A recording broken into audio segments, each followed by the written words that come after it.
Yeah, yes. Malapit sa tao at mahilig sa tao. Yeah. Kasi yung ano pa, yung pagkatapos niya maging provincial, yung provincial superior, yung parang pinakamataas na posisyon bilang Jesuita sa isang province sa Argentina. Pagkatapos na maging provincial ay tinuloy niya kanyang pag-aaral sa Germany. Tapos yung bumalik sa Argentina, doon siya napunta sa isang siyudad na Cordoba ang pangalan. Medyo malayong siyudad sa Buenos Aires. Yes. Kasi Buenos Aires yung capital ng Argentina. At sinasabi sa kanyang biography doon sa Cordoba, parang nagkaroon doon ng conversion.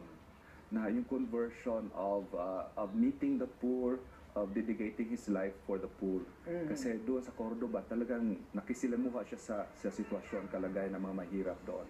Live po tayo ngayon dito sa may Villamor Air Base na malapit.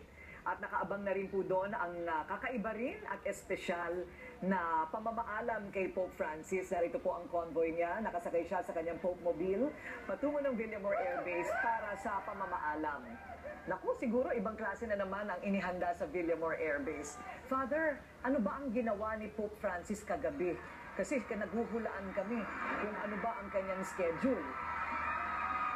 Sa totoo po rin hindi ko alam kung ano ang nangyari kagabi kasi kagabi naman ay busy kami doon sa Vatican Delegation. Yes. In fact, sa Vatican Delegation, yun nga, parang last dinner na. So, actually before that, I was busy with press briefing kasi ako yung assistant ni Father Federico Lombardi, yes, yung Vatican spokesperson. So, yung role ko doon is to assist him kung meron siyang mga tanong kasi I translate it from Italian to English or English to Italian. So, very busy ako in terms of assisting him. So, meron ko narinig na baka merong event si Pope sa Nunciature ay hindi ko na naabutan yon yung update na yon. Kumusta naman ang naging meeting niya sa mga Jesuitong pari? Sa grupo ng mga Jesuito. Ay, nako.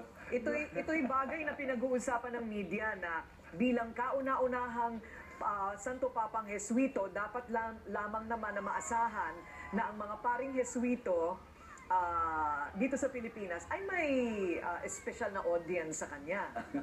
Actually, Corina, nagkaroon ng context yan. Kasi last year yung pumunta siya sa Korea, nagkaroon siya ng surprise visit sa aming mga Jesuits sa Sogang University. Oo.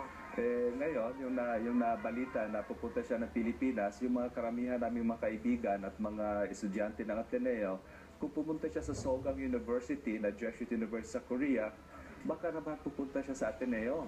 So yun text sa akin, matutuloy ba yan? Father John, matutuloy ba yan? Wala, hindi ko alam. Ang mga advantage lang Korea, kasi yung Sogang naman ay on the way to the Nunciature. I see. Malapit. Ateneo, ang layo-layo. Oo nga. Sa security arrangements pa lang sa Manila, hirap mag-maneuver ng movements ng Pope. How much more if the Pope makes a surprise visit to Ateneo?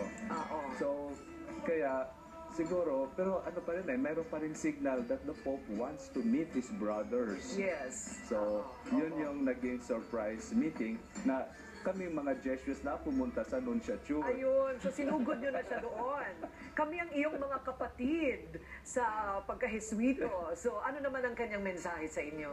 Well, yung una pa nga, Corina, yung ano siya, pabiro. Naku, yung first, encounter sa amin.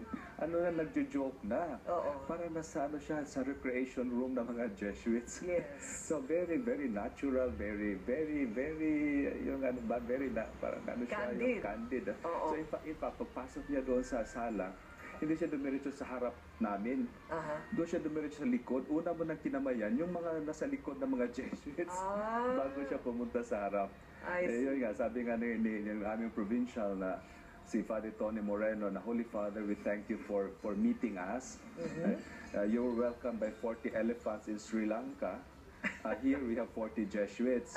Sabi ni Pope Francis, but the 40 elephants in Sri Lanka were well dressed. Oo nga naman, bihis na bihis yung mga elepante sa Sri Lanka. So, tinanong siya kung ano ba yung kanyang message sa mga Jesuits. Sabi niya dalawa. Yung una, yung transcendence. Dahil ibig sabihin ng transcendence, yung spiritual connection with God. So, yun yung buhay ng panalangin, yung spiritual exercises na mula kay St. Ignatius Loyola na aming founder. Tapos yung pangalawa is to reach out to the peripheries, to reach out to the poor. So pwede nating i-summarize, it's really a communion with God in prayer and communion with people. Hindi pwedeng mahiwalay yun. So yun ang pinaka-mensahe niya sa amin. Yes. Ang kanyang mensahe sa kabuuan ng kanyang pamamalagi mula sa unang-unang sinabi sa Malacanang, UST, at sa Misa, halos magkakahawig po, Yes, Father yes. Joe. Consistent yan. The primacy of prayer, yung Diyos at yung kapwa. Sabi nga niya sa Misa sa Cathedral, hindi pwedeng ihiwalay yung Ebanghelyo sa ating paglilingkod sa kapwa. Yes. Kasi otherwise, empty yung ating Ebanghelyo, yung ating pagpapahayag ng mabuting balita ay walang effect pag wala tayong connection sa mga tao. So palagi yan sa kanyang messages. Yes. At parating kasama ang mga bata at ang mga mahihirap. Yes, Parating may special mention talaga ang mga mahihirap. Merong mga usap-usapan, Father, baka bumalik si Pope Francis dito sa atin sa Enero. Bakit may ganung kwentuhan? Actually, Corina, kasi I was involved in mga meetings sa Cebu for the International Eucharistic Congress. Yung nagsabi yung Santo Papa na he wants to visit the Philippines, nag-meeting yung mga bishops, at yung unang sinuggest ay 2016 para sa International Eucharistic Congress na gagawin sa Cebu. Kasi ginagawa ito every 4 years. Nangyari yung Yolanda. So pwede pa rin matuloy. So na Yolanda, sabi ng Pope, I want to visit the Philippines earlier. Kasi I want to meet the victims. No? Kaya napaaga yung kanyang plano. But being the Pope, of course, he can always change, and of course, matutuwa. Lalo na yung, kasi itong pagbisita na ito ay nakafocus sa Luzon, sa region ng Tagalog. Matutuwa ang mga Visayans nito, no? All the way to Mindanao, pag matuloy naman yung pagbisita sa Cebu. Pero ano lang yan, no? Wish lang yan. Kasi yun talagang unang plano, pero napaaga dahil sa nangyari sa Yolanda. So ngayon, pwede nating ipagdasal na bumalik siya dito sa Enero. Hindi ba? Naku, mapapagod ka na naman, Father Joe. Ha? Pero sa kabuuan ng kanyang pagbisita dito, masaya rin lahat. Siyempre, lahat ng mga napagod. Kasi nakita natin na sobrang saya rin ni Santo Papa sa nakita niya sa Pilipinas. Yes, grabe. Isa nakita ko, Corina, yung itong organization ito, very impressive.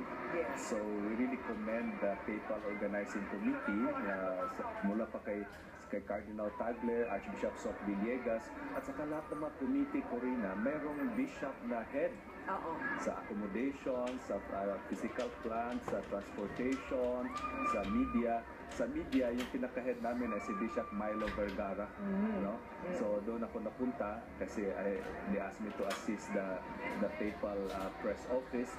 So nakita ko sila kung paano talaga naghanda, what meetings, ganon. Pero after that, sabi nila, wow, nakakapagod, pero it's a consoling tiredness. It's like childbirth. It's like childbirth, pero pagkatapos naman talagang gloryang-gloria ang iyong pakiramdam. Ito po ngayon ang convoy na dinaraanan ngayon ni Pope Francis patungo ng Villamor Air Base, kung saan sumasayaw na yung mga kabataan doon at handang-handa na sila sa kanilang espesyal na pamamaalam. Bago magbalik si Pope Francis sa Roma, nakatakda ng alas 10 ngayong umaga. Balikan natin si Willard Cheng para sa data sa Villamor Air Base. Willard? Corina, mahigit 800 kabataan ang nag-iensayo na ng kanilang mga kakantahin. Bago dumating si Pope Francis, malapit na rin siyang pumasok ng Gate 5 ng Villamor Air Base. Naghihintay na si Pangulo Aquino at ang mga miyembro ng gabinete doon sa Kalayaan Lounge. Maya-maya ay inaasahan na papasok na rin ang convoy ni Pope Francis. Si Pangulo Aquino ang personal na maghahatid sa kanya. sa paanan ng eroplano, Philippine Airlines special flight na pabalik ng Roma, gaya ng ginawa niya nung dumating si Pope Francis. Si Pangulo Aquino rin ang sumalubong sa paanan din ng eroplano. Ang mga kabataang nagtatanghal dito ay mga batang lansangan na beneficiary ng conditional cash transfer ng DSWD, mga batang napabayaan at biktima ng pang-abuso at kasalukuyang kinukupkup ng mga residential facilities ng DSWD at mga street children na kinukupkup din ng tuloy sa Don Bosco Foundation. Sila yung mga malalapit sa puso ng Santo Papa. Meron din may mga bata ring may kapansanan na magtatanghal na mula naman sa National Vocational Rehabilitation Center. 4 na kanta ang itatanghal nila. Ang Tell the World of His Love na theme song ng World Youth Day noong 1995 at pagbisita ni Pope John Paul II. Ang We Are All God's Children na theme song naman ng pagbisita ni Pope Francis.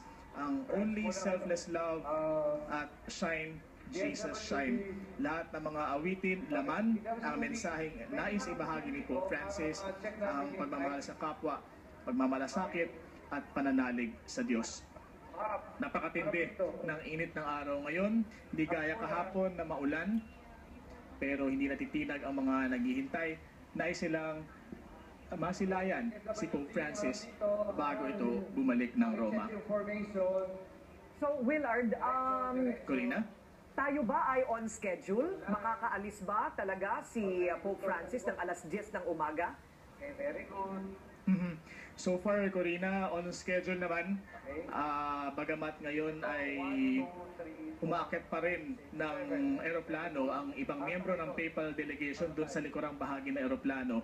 Nandun ang airstairs, ginagawa pa rin ang security check. Kung karaniwang tao, karaniwang pasahero 3 hours before the flight, nangyayari ang security check. Dito, wala pang 1 oras na lang nalilipad ang eroplano, ay ginagawa pa rin ang security check. Nakita natin ang mga opisyal at Vatican accredited media personnel na dumaan dito kanina.